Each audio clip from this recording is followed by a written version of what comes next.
Bonjour Didier, ça va? Ouais, toi? Ça va. Ton café? Vous avez une belle place à la poste. Hein? Hein ça? Il va falloir que t'en fasses ton patron faire le drive de la poste. Le drive de la poste, ouais. Ah là, là.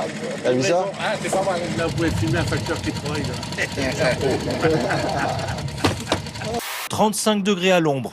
Lyon est aujourd'hui la ville la plus chaude de France. Et la canicule qui s'installe met les organismes à rude épreuve.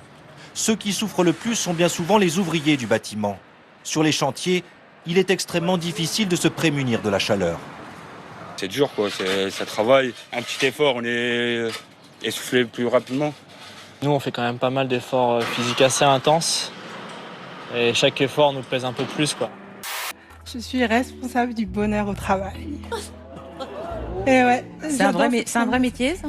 Oui, Laurent, c'est un métier. C'est un métier. Racontez-moi alors. Vous arrivez le matin, qu'est-ce que vous faites? J'arrive le matin, déjà, je dis bonjour. C'est la moindre des choses. C'est vrai La aussi. politesse, c'est quand même très important. Oui. On l'oublie des fois. D'accord. Et je fais en sorte que tous mes collaborateurs soient bien. 5 ouvriers présents qui travaillent dans une véritable fournaise, thermomètre à l'appui. Ça donne 44,6. Ça veut dire que là, les salariés, quand ils travaillent en plein soleil, ils sont à presque 50 degrés. L'un des chefs de chantier assure que ses employés disposent de bouteilles d'eau, c'est obligatoire. C'est fraîche. Le Allez-y. problème, c'est qu'ils ne peuvent les rafraîchir. La cabane de chantier n'est pas raccordée à l'électricité, le frigo ne fonctionne pas. Donc ça va de leur poste de travail, la température qu'il fait dans le bureau, le café, le thé. Non. Oui, mais ça va aussi sur la structure de l'entreprise, comment c'est géré au niveau du management. C'est quand même un peu sérieux, Ah oui. mais il faut se détendre. Responsable du bonheur au Bien travail. sûr. Non, mais c'est parfait. C'est vrai? Tout va bien. Vous voulez pas qu'on change, je sais pas, les loges, l'accueil, la nourriture? Vous avez bien mangé?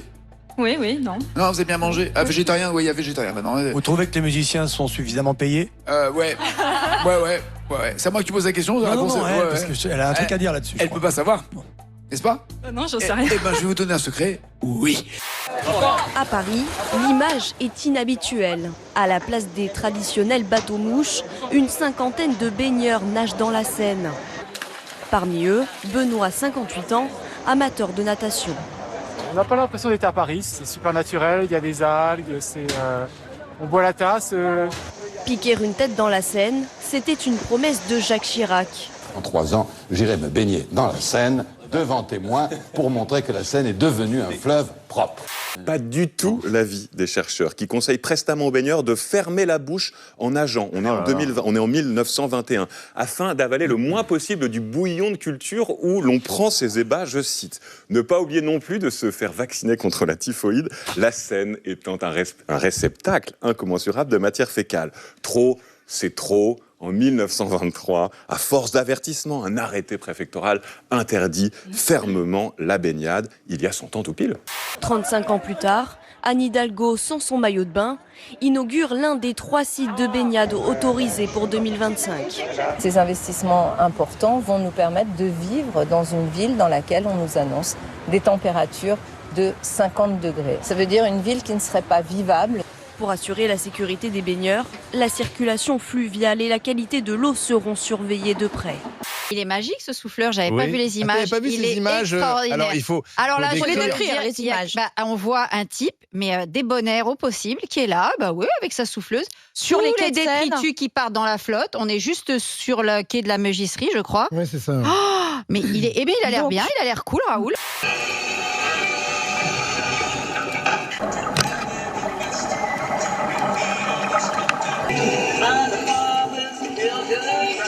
Partir au Japon, les mains dans les poches. Japan Airlines propose désormais de louer des vêtements.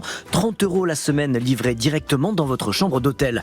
D'après la compagnie, 10 kilos de bagages en moins, c'est 60 kilos de CO2 qui n'est pas rejeté, à condition de ne pas être trop exigeant sur le style.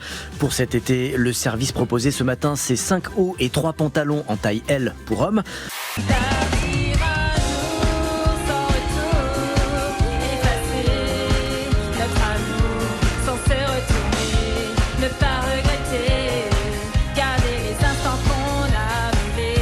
Attention aussi, comme le rappelle ce tweetos, les vêtements sont taillés plus petits au Japon. Il serait dommage de devoir racheter une garde-robe et payer un supplément pour le retour.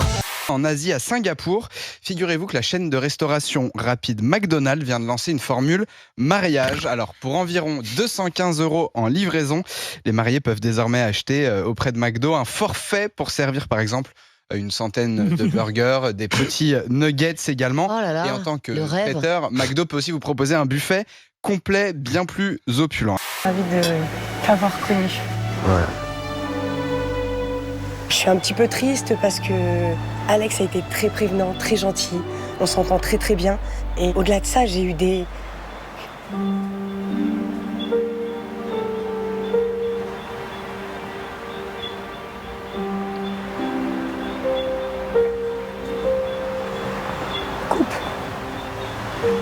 Cet Espagnol a cru échanger en ligne avec Brad Pitt pendant plusieurs mois. Tout commence sur Facebook l'an dernier.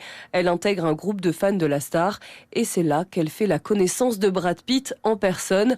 De l'autre côté de l'écran, c'est toute une équipe qui se fait passer pour l'acteur américain, soufflant le chaud et le froid sur sa proie, tantôt affectueux, tantôt distant. Grâce à des photos truquées, les arnaqueurs gagnent la confiance de leurs futures victimes. Nathan Dever, tu payes, tu casses. Vous avez pas cassé, j'espère, l'année dernière. Non. Bonne idée. C'est plutôt tu casses, tu payes, en l'occurrence. Oui, tu payes, tu casses, tu casses, tu payes. Tu casses. Effectivement, pardon. Oh, ça peut marcher dans l'autre sens. Un jour, le faux Brad Pitt dit qu'il est tombé amoureux. Il promet à son interlocutrice de venir en Espagne pour la rencontrer et lui propose même de tourner un film ensemble. Le piège se referme alors sur la victime. Les escrocs lui soutirent de l'argent pour financer le prétendu long métrage. L'Espagnol envoie ainsi de nombreux virements sans autre assurance que la parole du faux Brad Pitt. 170 000 € au total. La victime a fini par déposer plainte pour fraude, blanchiment d'argent et usurpation d'identité. On est en fin de semaine dernière, une scène qui a lieu à Genève, donc en Suisse. C'est un événement qui est organisé par les Nations Unies sur l'intelligence artificielle et on est dans une conférence de presse un peu particulière puisqu'elle est donnée par des robots humanoïdes, c'est-à-dire des robots qui ont une apparence humaine. Alors c'est une première mondiale. Tous ces robots sont dotés d'intelligence artificielle et sur les 9 robots qui sont présents, il y en a 8 qui sont capables de parler et de bouger sans aucune aide humaine. C'est quoi les critères? Qui gagne et qui perd à un concours de sirènes? Alors, il y a notre engagement vis-à-vis de la communauté des sirènes. Parce que, oui, parce que alors, je m'adresse à la communauté des sirènes qui nous regardent. Oui, mais il y en a, Mais évidemment, il y a plein de sirènes qui nous regardent. Il n'y a pas que des sirènes, il y a des tritons aussi. Bien sûr. Le journaliste demande à Sophia si, selon elle, les robots sont capables de diriger le monde mieux que les humains. Et voici ce qu'elle lui répond. Je pense que les robots humanoïdes ont le potentiel de diriger avec un niveau d'efficacité supérieur à celui des dirigeants humains. Nous n'avons pas les mêmes préjugés et émotions qui peuvent parfois obscurcir la prise de décision. Le H qui fait preuve d'une grande modestie. Humble. Oui.